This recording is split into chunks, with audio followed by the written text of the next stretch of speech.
আমার হাজব্যান্ড আমাকে অভদ্র ভাষায় গালিগালাজ করে আর সবার সামনে আমাকে ছোট করে, এক্ষেত্রে আমার করণীয় কি? আমাকে পরামর্শ দেবেন এবং আমার হাজব্যান্ডকে নসিহা করবেন প্লিজ। প্রথমত, গালি সর্বাবস্থায় খারাপ, সেটা ভদ্র ভাষায় অভদ্র ভাষা যেটাই বলুন না কেন, সর্বাবস্থায় খারাপ এবং নিষিদ্ধ এবং নাজায়েজ এবং হারাম।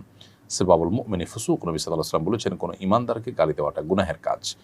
অতএব যিনি তার নিজের স্ত্রীকে এটি করছেন তিনি ডাবল গুনাহ করছেন। এক তো একজন মুসলিমকে তিনি গালি দিচ্ছেন, দ্বিতীয়ত স্ত্রী যাকে আল্লাহ তাআলা বলেছেন, যার সম্পর্কে আল্লাহ বলেছেন ওয়া আশিরুহুন্না বিল মারুফ, তোমরা তোমাদের স্ত্রীদের সাথে সুন্দরভাবে দিনাতিপাত করো, সেটার লঙ্ঘন তিনি করছেন।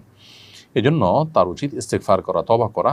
আর বোন, আপনাকে বলবো আপনি সবর এবং ধৈর্যের মাধ্যমে এটা মোকাবিলার চেষ্টা করবেন, তাকে নাসিহা করে বোঝানো, অন্যদের মাধ্যমে বোঝানোর চেষ্টা করবেন, দোয়া করবেন আল্লাহর কাছে। একটা সময় ইনশাআল্লাহ আল্লাহ তাআলা আপনাকে এই পরিস্থিতি থেকে মুক্তি দান করবেন এবং সবরের জন্য আপনি আল্লাহর কাছে অবশ্যই বিনিময় লাভ করবেন। আল্লাহ তাআলা মানুষকে অনেকভাবে পরীক্ষা করেন। এই পরীক্ষা যদি আপনি উত্তীর্ণ হন, দেখা যাবে আপনার জন্য ভালো কিছু অপেক্ষা